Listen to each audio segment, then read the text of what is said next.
नमस्कार विद्यार्थियों। मेवाड़ का इतिहास की आज अंतिम क्लास है अपनी, है ना। इससे पहले हमने पढ़ा था सज्जन सिंह के बारे में। तो सज्जन सिंह के एक दत्तक पुत्र है जिनका नाम है फतेह सिंह। क्या नाम है? फतेह सिंह।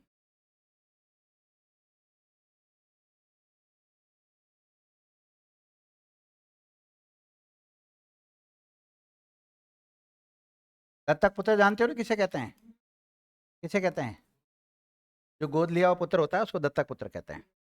लिखिएगा। सज्जन सिंह के बाद में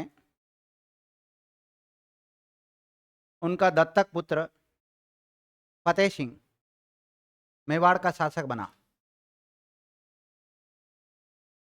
मेवाड़ का शासक बना, जो कि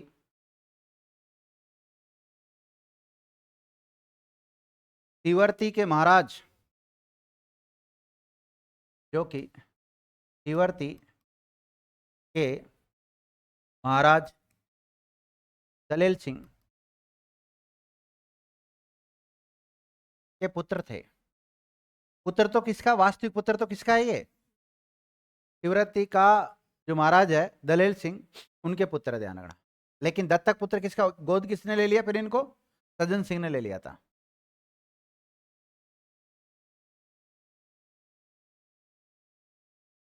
देखिएगा, इन्होंने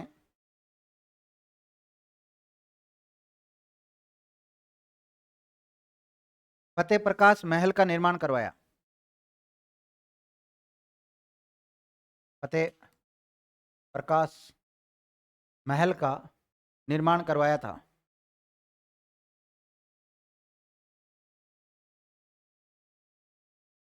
अच्छा, इनका शासनकाल नहीं लिखा क्या आपने? शासनकाल लिख लो। 1884 से 1884 से 1930 तक। 1884 से 1930 लिख लिया। तो कौन से महल का निर्माण कराया था इन्होंने? फतेह प्रकाश महल। तो फतेह फतेह प्रकाश महल कहाँ है?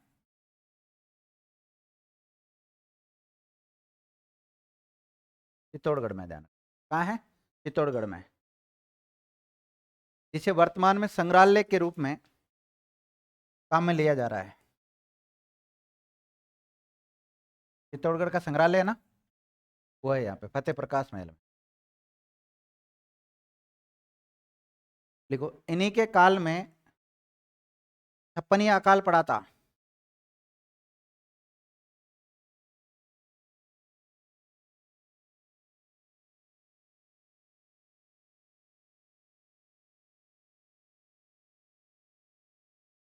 इन्हीं के शासन काल में छप्पनिया अकाल पड़ा था। घटाएंगे जोड़ेंगे? 1956 में से क्या घटाएंगे? 57 घटा दो तो 1899 ईस्वी आएगा ना। 1899 ईस्वी में क्या पड़ा था? छप्पनिया काल। जानते हो छप्पनिया काल के बारे में? देखो, agent to governor general, AGG.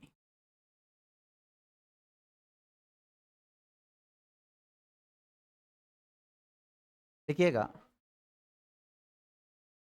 इनके शासनकाल में ही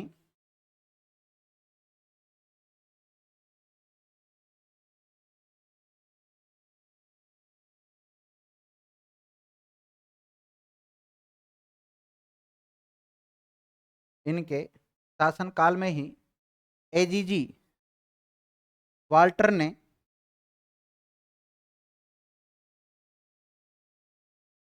वाल्टर हितकारिणी सभा का गठन किया था।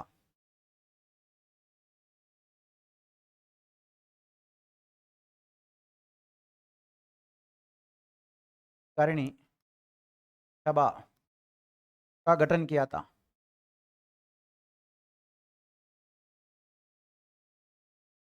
देख लिया? जिसका उद्देश्य राजपूताना में व्याप्त बुराइयों को समाप्त करना था।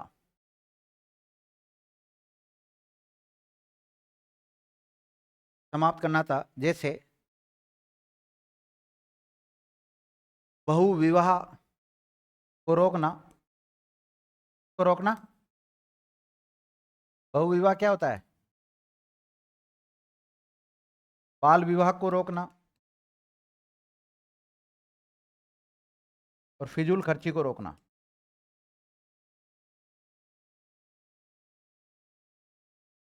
फिजूल खर्ची को रोकना था। आपको पता है इन्हीं के शासनकाल में एक किसान आंदोलन होगा बहुत बड़ा। कौन सा?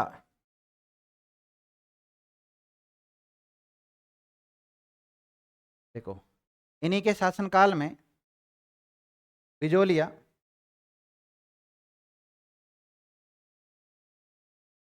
किसान आंदोलन हुआ था।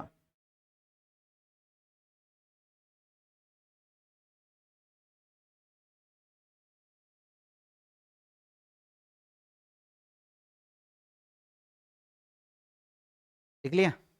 लिखो। जब यह 1 जनवरी 1903 को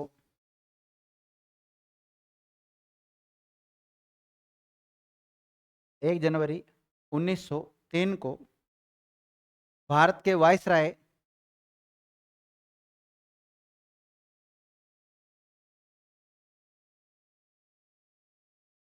लॉर्ड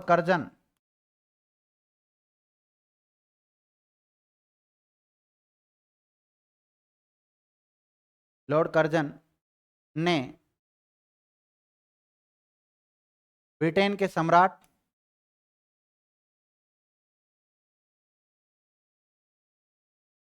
एडवर्ड सप्तम के लंदन में राज तिलक के दौरान दिल्ली में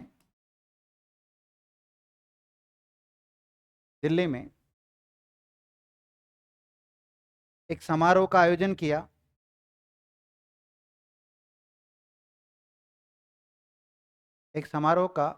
किया। तो उसमें शामिल होने के लिए मेवाड़ महाराणा फतेह सिंह भी जा रहे थे।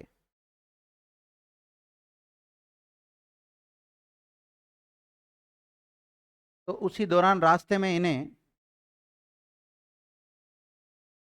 प्रसिद्ध क्रांतिकारी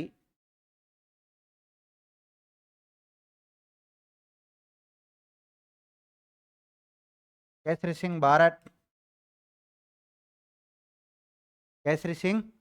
बारट ने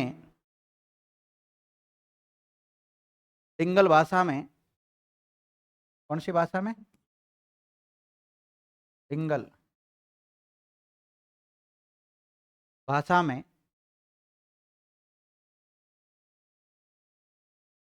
13 सोरठों का खत।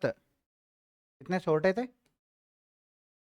13 सोरठों का खत ब्रैकेट में चेतावनी र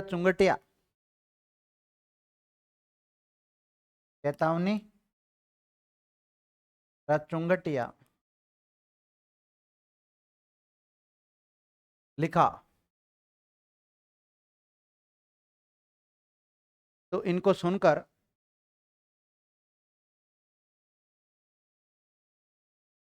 मेवाड़ महाराणा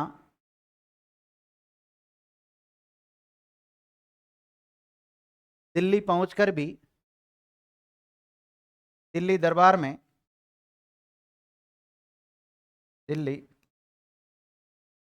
दरबार में शामिल नहीं हुए थे।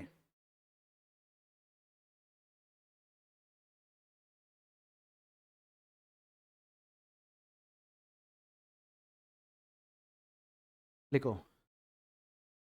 महाराणा फतेह सिंह को अंग्रेजों के द्वारा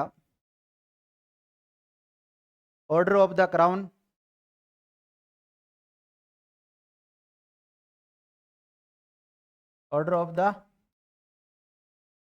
क्राउन ऑफ इंडिया की उपाधि दी गई?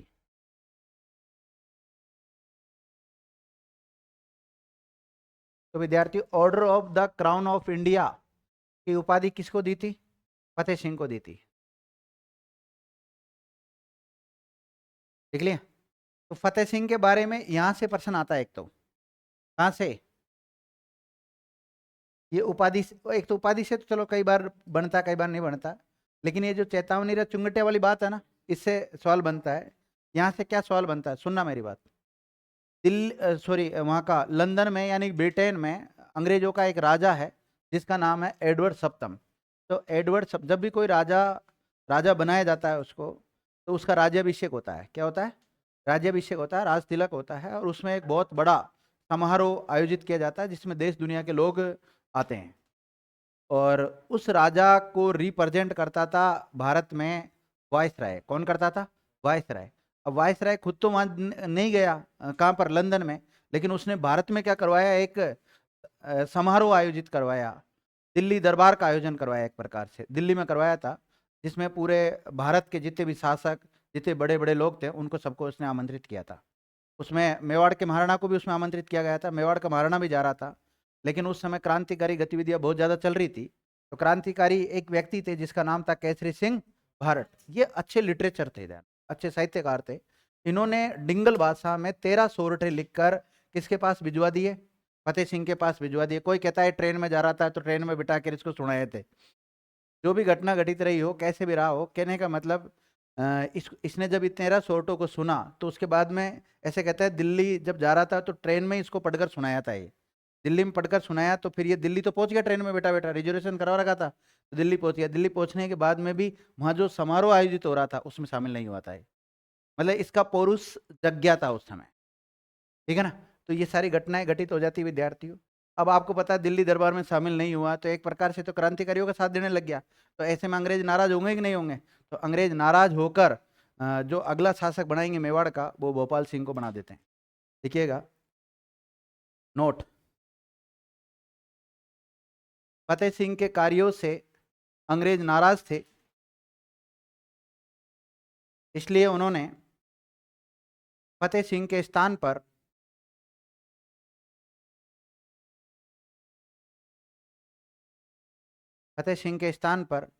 भोपाल सिंह को मेवाड़ का शासक बना दिया। को बना दिया? भोपाल सिंह को। कई जगह भोपाल मिलता है, कई जगह भोपाल मिलता है, बात एक ही है ना। और पूरा आशीर्वाद है इनका, अंग्रेजों का, किसके ऊपर? और फिर आपको पता है जब एकीकरण के दौरान जब पढ़ते हैं हम, तो आपको पता है इनको क्या बनाया जाता है? महाराज प्रमुख। क्या बनाया जाता है?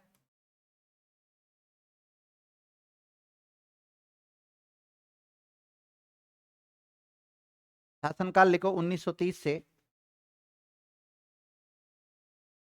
1948 या फिर 1956। 55 तक रहे थे, 55 तक, 1955। 55 रहे, 56 रहे महाराज प्रमुख?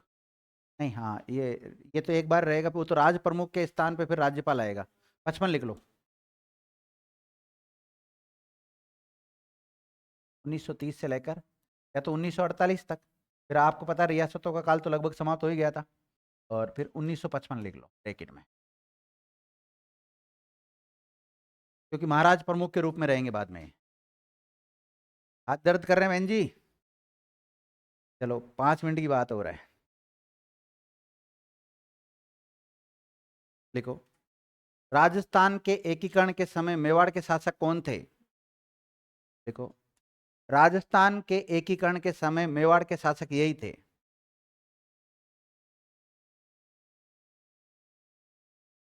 राजस्थान के एकीकरण के समय मेवाड़ के शासक यही थे। राजस्थान का एकीकरण कितने चरणों में होता है? 7 चरणों में होता है, ध्यान।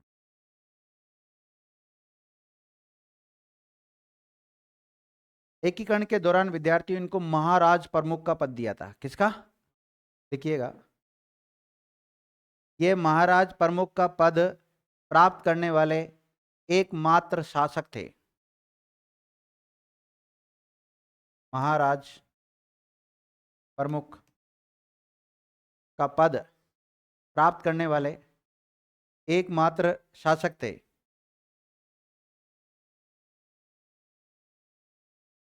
और विद्यार्थियों, महाराज प्रमुख बनाया गया इनको, लेकिन अगर शारीरिक दुर्बलता देखें इनकी, तो इनको लकवा आ गया था। क्या आ गया था? या हम ये कह सकते हैं अपाहिज थे उस समय। देखिएगा, एकीकरण के समय एकमात्र अपाहिज शासक यही थे। अपाहिज शासक यही थे, ध्यान।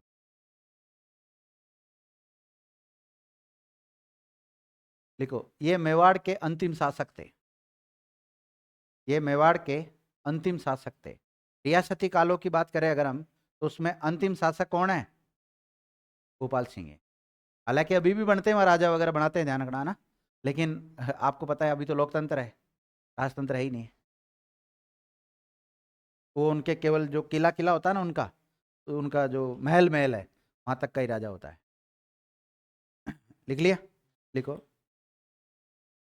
इसके समय ही मेवाड़ रियासत का राजस्थान में विलय हुआ था।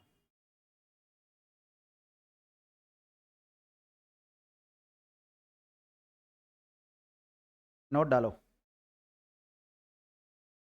मेवाड़ रियासत के सामंतों को क्या कहते हैं? उमराव।